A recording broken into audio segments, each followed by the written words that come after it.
jóvenes, y vamos a recordar un poco sobre lo que es el libro de Tesalonicenses.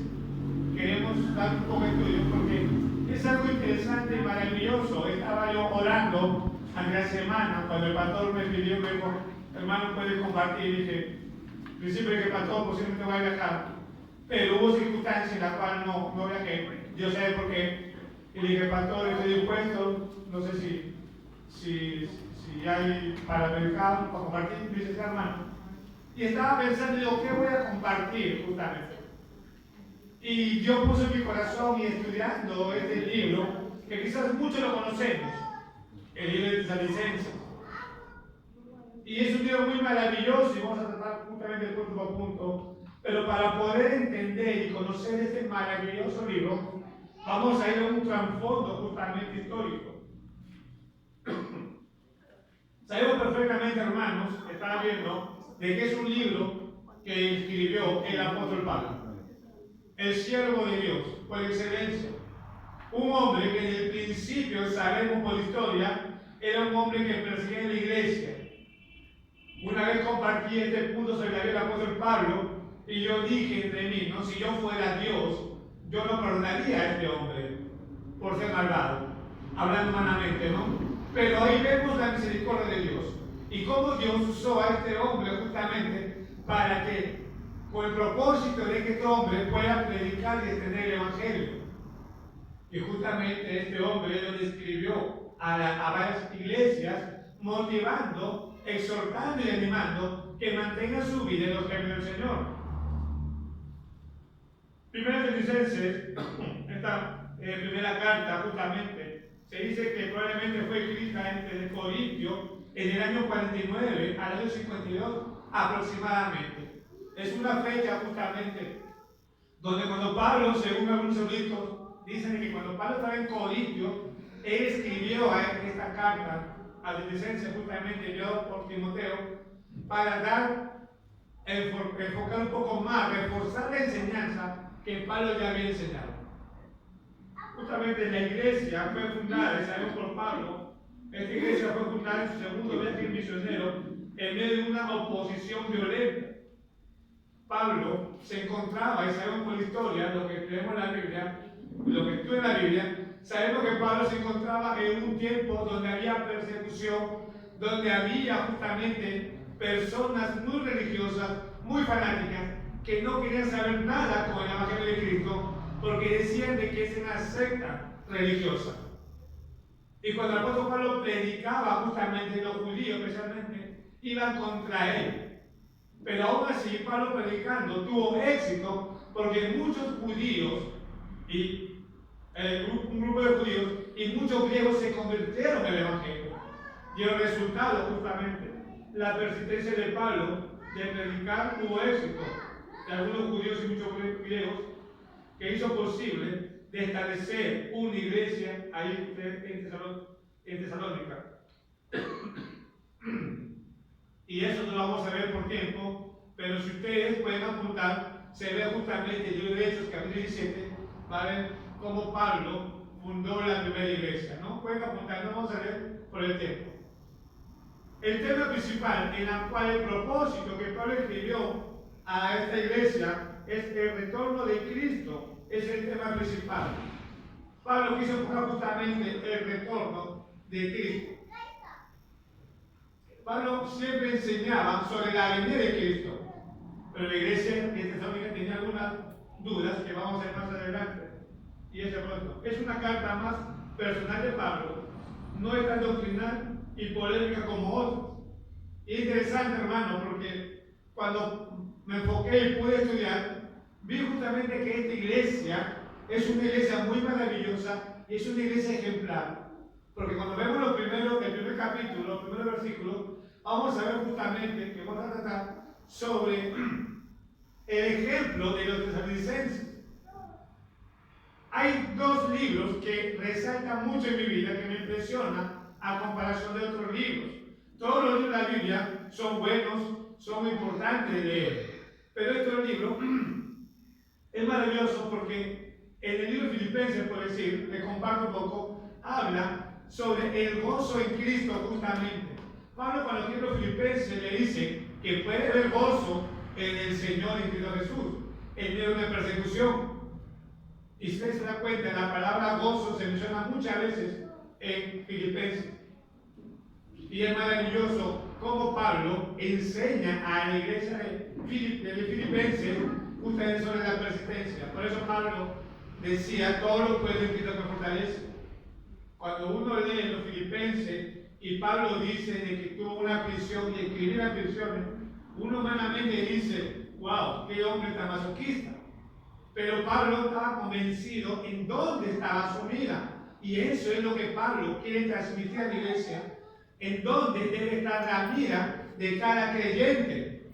Por eso Pablo dice justamente, para mí vivir es Cristo y el morir es ganancia. Entonces Pablo está diciendo a los filipenses que sí se puede tener una vida gozosa por medio de Jesucristo.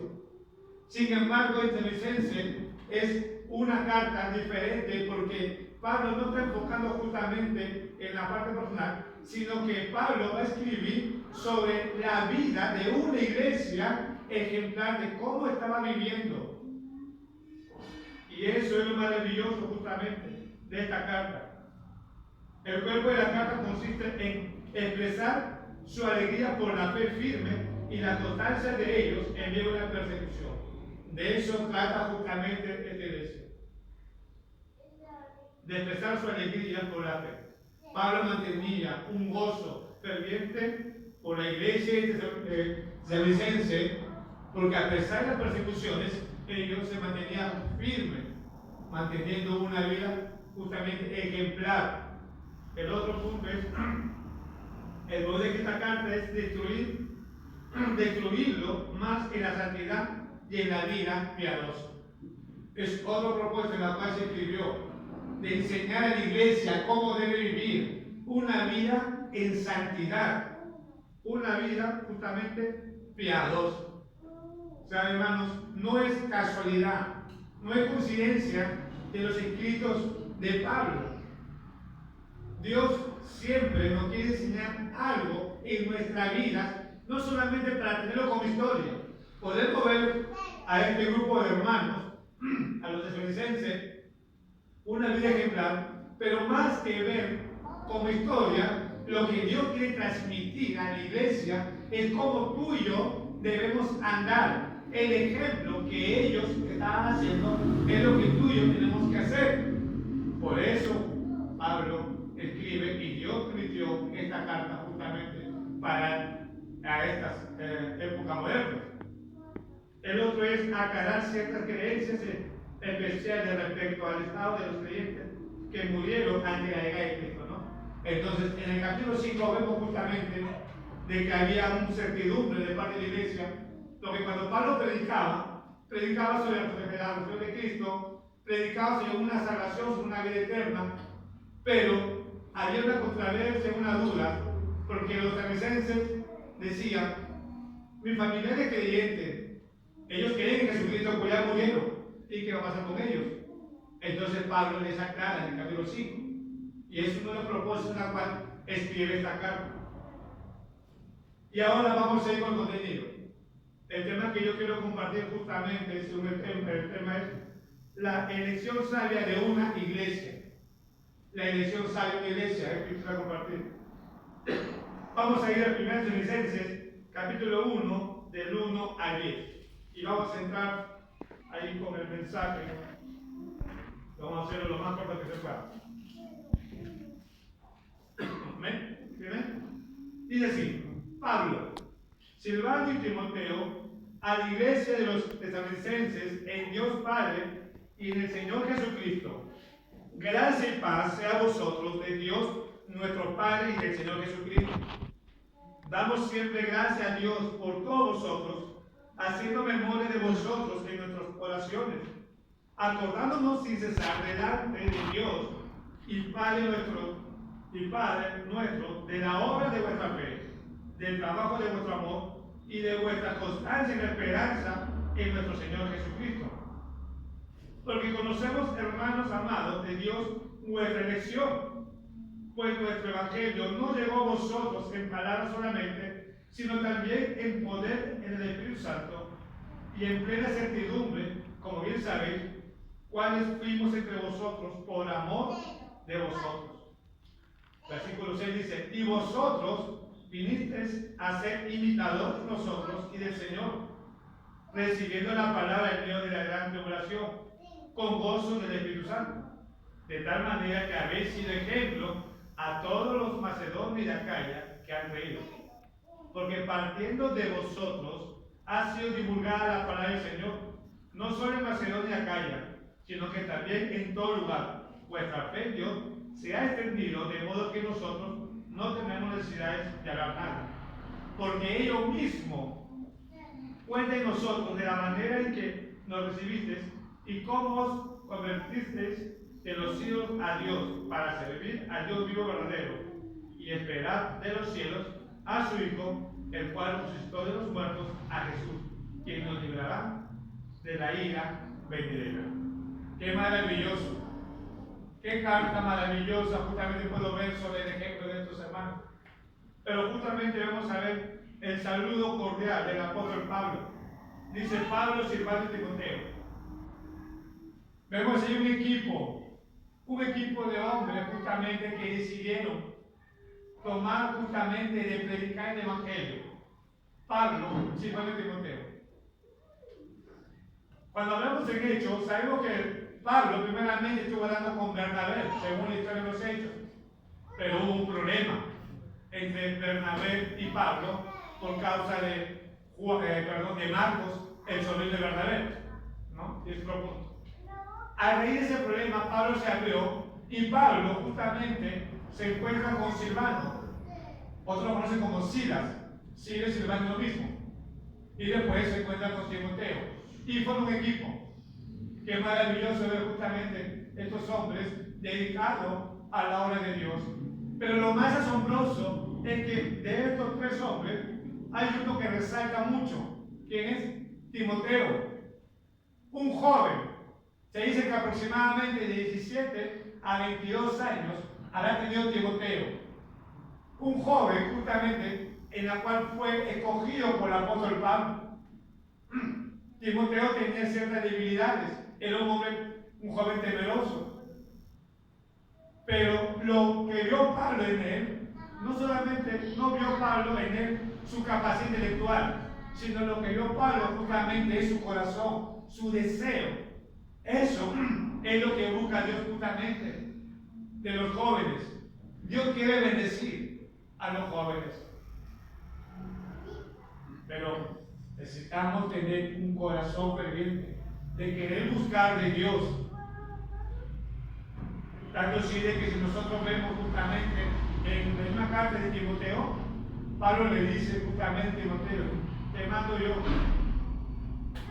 Fue mandado justamente a Éfeso. ¿Para qué? Para corregir los déficits justamente porque había problemas en Éfeso. A un joven y le dice, no tengas el poco tu joven. Pero este joven formó parte de un equipo misionero de predicar el Evangelio. Un hombre ejemplar. Y dice Pablo, Silvano y Timoteo a la iglesia de Tesalonicenses, en Dios Padre, el Señor Jesucristo. Gracia y paz sea a vosotros de Dios, nuestro Padre y del Señor Jesucristo.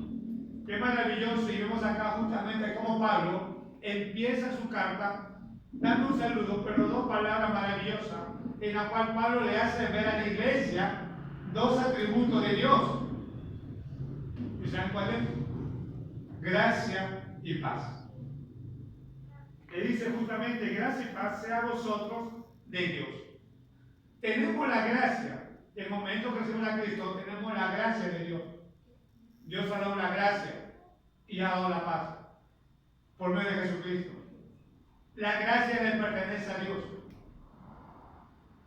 Mira lo que dice justamente en el libro de Efesios, capítulo 2:8, lo conocemos perfectamente. Efesios, ¿qué dice? ¿Se acuerdan? ¿Se acuerdan? Vamos a decir otra Biblia. Efesios 8 dice, porque por gracia soy salvo por medio de la fe. Y esto no es de vosotros. ¿Qué dice? Pues es don de Dios. Eso es lo que Pablo resalta en la iglesia. La gracia y la paz, el regalo de Dios y la paz de Dios. Son dos cosas maravillosas que Dios da. Jesús ya había hablado sobre la paz. Justamente Jesús dice en Juan 14, 27, la paz os dejo, la paz os doy. Y yo no doy la paz como lo da el mundo. ¿Por qué Jesús dice eso? ¿Por qué Jesús dice eso? Y la pregunta es, ¿y si hay paz, por qué todavía hay aflicción? ¿Por qué todavía hay cristianos que viven turbados, con problemas? Entonces, ¿dónde está la paz? Hay que tener claro justamente eso, hermanos. Y hay muchas personas que quieren ridiculizar el Evangelio diciendo, si Dios existe, entonces ¿por qué Dios permite el pecado? Porque no hay paz. Y la gente incrédula hace ciertas preguntas por ignorancia, porque no conoce la verdadera paz. Por eso Jesús dice, la paz os dejo, mi paz os doy. Y no doy como lo da el mundo. ¿Por qué? El mundo te da una paz, supuestamente dice, sí, pero es una paz pasajera. Cuando nosotros tenemos problemas, a veces una necesidad de comprar algo, o tenemos de repente una cuenta por pagar, nos desesperamos, no tenemos paz, no tenemos tranquilidad, y tenemos un trabajo, y con el trabajo pagamos, y nos sentimos un poco tranquilos, un poco de paz. Pero lo que Dios te da es la paz eterna. Del momento que tú recibes a Cristo, tienes la paz eterna. ¿Y cuándo vamos a gozar de esa paz eterna?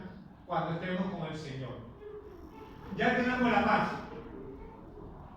La paz ya lo tenemos. Pero la paz que vamos a gozar es cuando tenemos con el Señor. Te explico. Más o menos. Es como que nosotros, como el mundial, ¿no? Viene el mundial y nosotros tenemos que, para ir al mundial, ¿qué hacemos? Compramos un boleto para ver el mundial.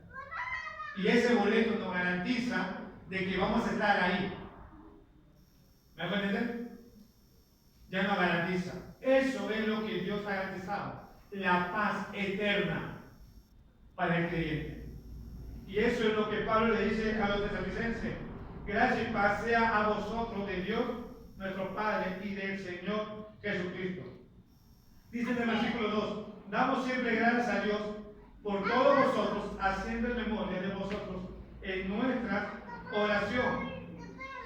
Acá vemos justamente el sentir emocional del apóstol Pablo por una iglesia. Dice, damos siempre gracias a Dios por todos vosotros, haciendo memoria de vosotros en nuestras oraciones. Pablo siempre tenía presente a esta iglesia. Yo sé que Pablo siempre oraba por las iglesias donde él fundaba, pero yo veo algo especial, y es porque esta misma iglesia prácticamente estaba haciendo una vida ejemplar, donde a Pablo se sentía contento y feliz por sus acciones de esta iglesia. Por eso dice, haciendo en nombre de vosotros, acordándonos sin cesar delante de Dios y del Padre de la obra de vuestra fe. La obra de vuestra fe. ¿Sabes?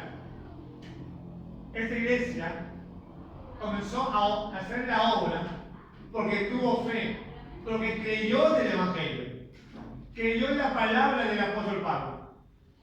Dice justamente Santiago, la fe sin obra es muerta. No está hablando de la salvación, como dice el de Jehová. Está hablando de las acciones.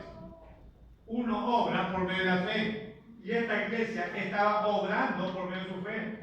Y dice, del trabajo de vuestro amor. Cuando hay fe, hay obra. Y cuando hay amor, hay trabajo en equipo. El amor hace que el equipo trabaje para el Señor. Y eso es lo que estaba haciendo la iglesia. Había un trabajo de equipo y lo hacían por amor al Señor. Qué maravilloso ver justamente esta iglesia, cómo trabajaban el Señor por amor hacia Dios. Por eso dice, y el trabajo de vuestro amor y de vuestra constancia y la esperanza en el Señor Jesucristo.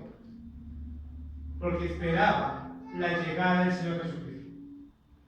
Qué maravilloso.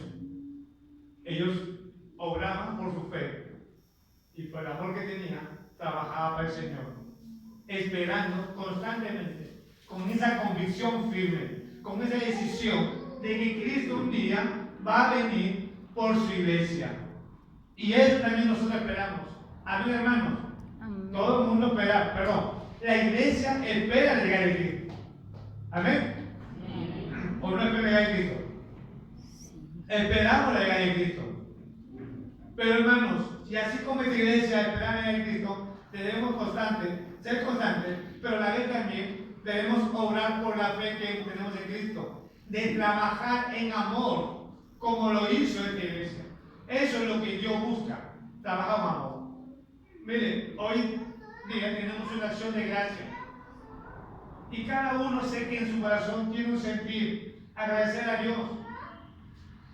Y yo digo acá, yo agradezco a Dios justamente, gracias a Dios, que cuando recibimos la noticia del hermano Ruth, me da una tristeza.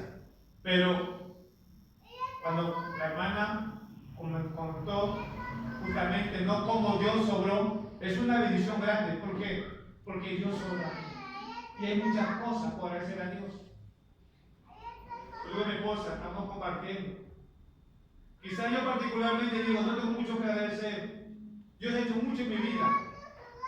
Y a veces yo digo, ¿y cómo está Dios con mi presencia? Yo digo, Señor, gracias.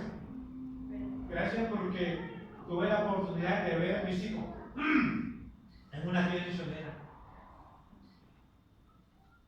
Yo recuerdo a mi esposa cuando me dijo que iba en la gira, y sinceramente yo me puse. Y sabes que hermano, no me puse porque fue la obra. Sentía un poco de temor. Sí, sentía un poco de temor, sinceramente digo así. Mi esposa me dijo algo que tocó mi corazón y me dolió mucho. Y me hizo orar y pedir perdón a Dios. Y yo dije, Señor, perdóname. ¿Quién soy yo para obstaculizar la obra tuya? Y dije, bueno, anda. Mi esposa me dijo algo cierto. Yo me casé contigo, David, porque mi deseo es de seguir sirviendo a Dios. Y no me gustaría que tú pongas trabas. Y eso me chocó. Quizá mi esposa no entendió ese momento, tenía un poco de temor, pero le pedí perdón a Dios. Y digo, Señor, gracias.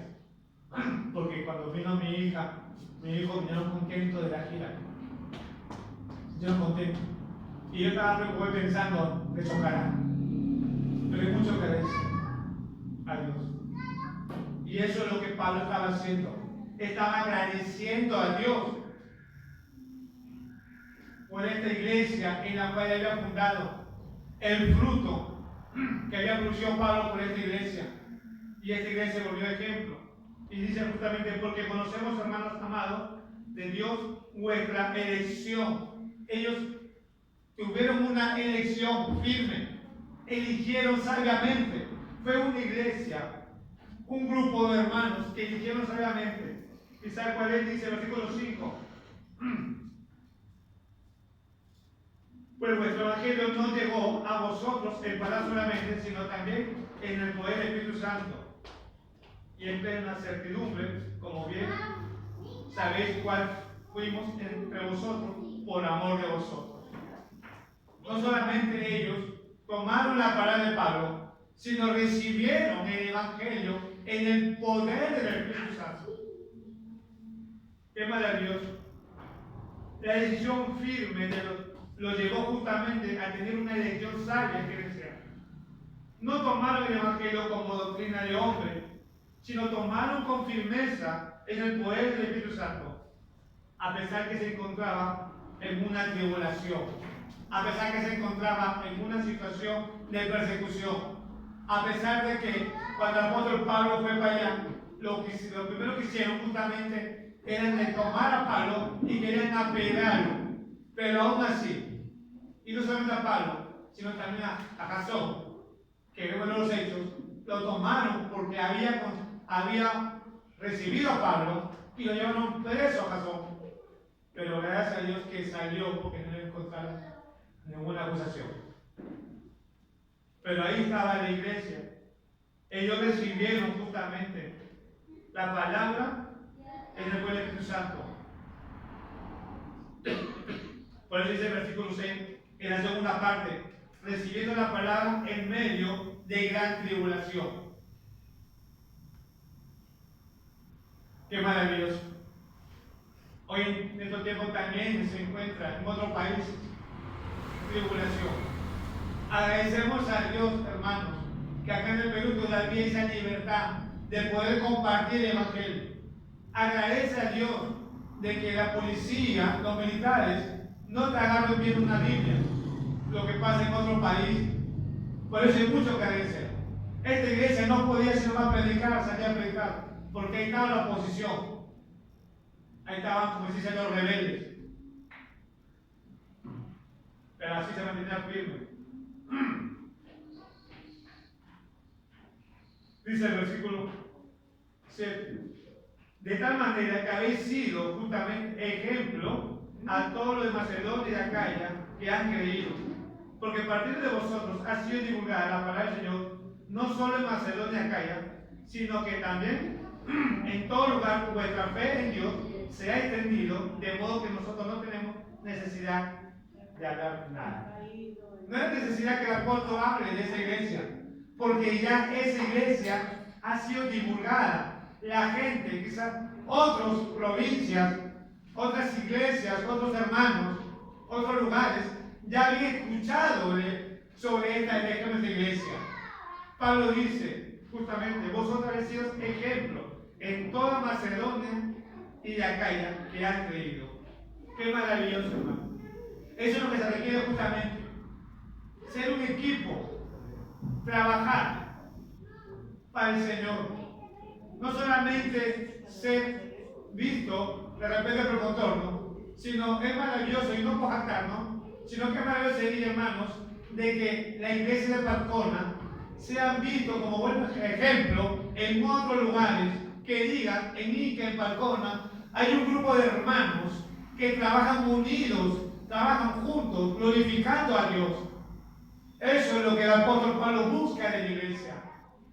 Dios no nos ha llamado justamente pues para tener tribulación, para vivir en desunión, sino Dios nos llamó justamente para vivir una vida ejemplar como lo hizo los samaritanos. Dice justamente el ejemplo de la vida samaritacense que lo llevó a ser imitadores de Pablo y de Cristo. Miren lo que dice el versículo 6. Versículo 6 dice, y vosotros veniste a ser imitadores de nosotros y del Señor. Qué maravilloso. Que lo que le llevó justamente es el mensaje, el poder del Evangelio, lo llevó justamente a ellos de ser ejemplo de Pablo. Pablo decía justamente en la carta, ser imitadores de mí, porque yo soy de Cristo. Y ellos tomaron esa palabra, imitando a Pablo y al Señor Jesucristo. Dice lo que en el versículo 9 dice, por ello que cuente en nosotros de la manera en que nos recibiste y cómo se convirtieron los hijos a Dios para servir al Dios vivo y verdadero. La segunda cosa del ejemplo que vemos acá justamente se despojó de sus malas prácticas. Esta iglesia habían apartado sus ídolos para servir al Dios verdadero. Dejaron sus malas prácticas para servir al único Dios verdadero. Qué maravilloso. Y la otra cosa, su firme espera en su llegada de Cristo. Se mantenía firme, esperando la llegada de Cristo, pero no esperaba con los brazos cruzados, sino que esta iglesia siempre estaba trabajando. Yo no digo que la iglesia no trabaja conmigo, sí trabajamos. Y me siento contento y feliz. Yo reconozco y sé que muchas veces a veces no he podido estar con ustedes.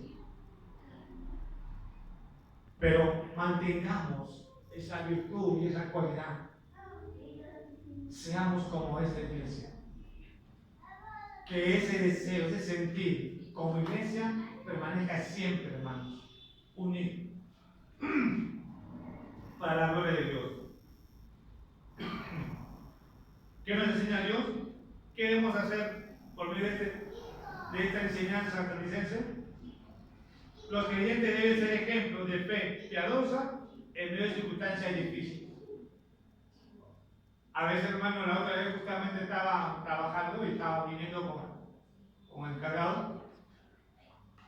Y justo boto la basura, ¿no? Y había un señor de edad. Y el señor se le pone malcriado. Yo, el amigo se ríe, ¿no? Entonces solamente va a retirarse y le bueno. Hay que tener paciencia, algo que en el mundo nunca tuve. Pero hay que tratar de no llegar a ser provocado por la tentación del mal. Ser ejemplo. ¿Por qué pasaría Dios si le responde a la persona? ¿Cómo quedaría yo? Entonces la primera cosa, hermano, que toque debe ser ejemplo de fe piadosa en medio de circunstancias difíciles. La segunda cosa es, Dios ha llamado a una vida pura y santa. Por eso, jóvenes, lo que Dios busca es una vida pura y santa. Que te mantengas íntegro, ahí para el Señor. Porque el Señor tiene su momento en el cual Dios va a proveer tus necesidades. La voluntad de Dios es que seamos santos, apartados del pecado. Y eso, hermanos, es muy difícil para algunos y quizás puede ser para todos. Es difícil. Pecado no solamente es robar, matar. Hay otras cosas que a veces son pecados. Malas actitudes, acciones. Debemos apartarnos del pecado. Incrementar el amor los unos por los otros. Los que trabajan en el ministerio debe conducirse con integridad y dar un ejemplo. Y yo digo solamente en el ministerio, sino que todos nosotros debemos conducirnos con integridad y dar buen ejemplo para que los demás vengan a los caminos del Señor. Se debe exhortar a otros cristianos a vivir una vida que sea digna delante de Dios. Exhortar es animar, motivar, no acusar, no juzgar. No estamos para juzgar. Si tu hermano está mal, háblalo y exhórtalo del Señor. No solo se debe compartir el Evangelio, sino su propia vida. Debemos conducirnos pacíficamente, ocuparse en sus propios asuntos y trabajar con diligencia diariamente para ganar respeto de los incrédulos. Debemos trabajar diligentemente para ganar respeto. Debemos tener ejemplos de vida. Hermanos, se acaba el año. Ya faltan 3 días para que se acabe el año. Y un año nuevo. Un año que cual no sabemos lo que va a venir. No sabemos lo que va a pasar. Pero Dios sabe. Pero mientras que el Señor nos dé vida, que nuestras acciones, nuestras actitudes, nuestro pensamiento, aún las decisiones, que sea siempre estar unidos, estar juntos como iglesia. Que ese sea nuestro deseo. Pidamos a Dios siempre de estar siempre unidos en el Señor. Amén. Amén. Les invito a que se pongan de pie, vamos a orar.